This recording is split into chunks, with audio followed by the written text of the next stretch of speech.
আপনি মহিলা মানুষ হয়ে কেন চা বিক্রি করছেন? আপনার হাজবেন্ড নেই? আছে ভাবি, অসুস্থ। আগে রিক্সা চালাইতো, একটা অ্যাক্সিডেন্ট কইরা প্যারালাইজ হয়ে বিছনায় পড়া রইছে, কিছুই করতে পারে না। তাহলে তো আপনার অনেক কষ্ট। আপনি মোটেও সুখী না। আমি সুখে না, এটা আপনারে কে কইছে?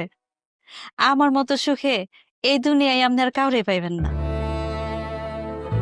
সৎভাবে কামাই করি, হালাল ভাবে উপার্জন করি ভাবি, বেশ্যাগিরি করি না, চুরি বাটপারিও করি না, পর বেডাগুলোকে ঢলাঢলিও করি না। নিজে কষ্ট করে কামাই করি, সেই টাকা দিয়া জামার চিকিৎসা করি, আবার বুড়া শাশুড়িরও পালতেছি।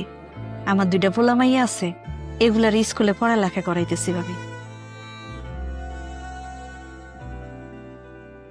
এক জীবনে আর কি লাগে কন?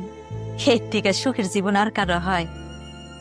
সারাদিন দোয়ানে খাটাখাটনি করানোর পরে যখন ঘরে যাই ভাবি, ওনার চেহারাটা দেখার পরে আমার সব কষ্ট দূরে যায়। প্যারালাইজড হাজবেন্ডের মুখ দেখে আপনার সব কষ্ট দুঃখ দূর হয়ে যায়? যাইব না কেন? উনি তো আমার সুখ, আমার শান্তি। উনি যখন ভালো আছিল, আমার সুখে রাখনের লেগে দিন রাত কত কষ্ট করছে। রিক্সা চালাইয়া 2 বেলা খাওয়াইলো, ভালোবাসার কোনো কমতি আছিল না, সুখেরও কমতি আছিল না।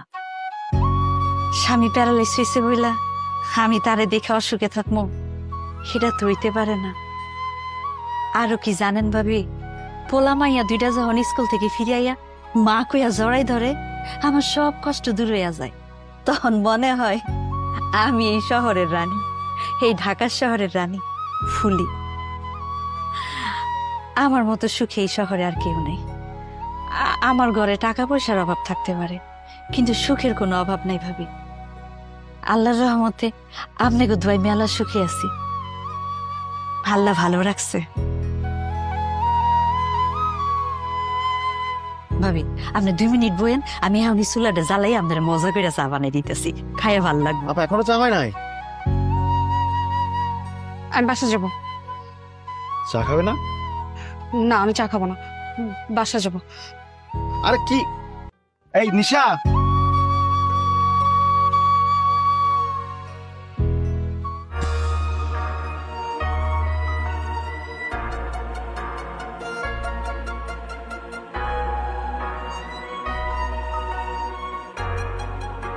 যাও রুমে গিয়ে ফ্রেশ হয়ে নাও।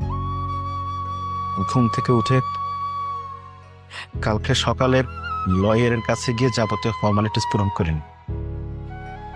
তুমি তো ডানা মেলা পাখির মতো উঠতে চেয়েছিলা, কালকে থেকে উঠতে পারবা।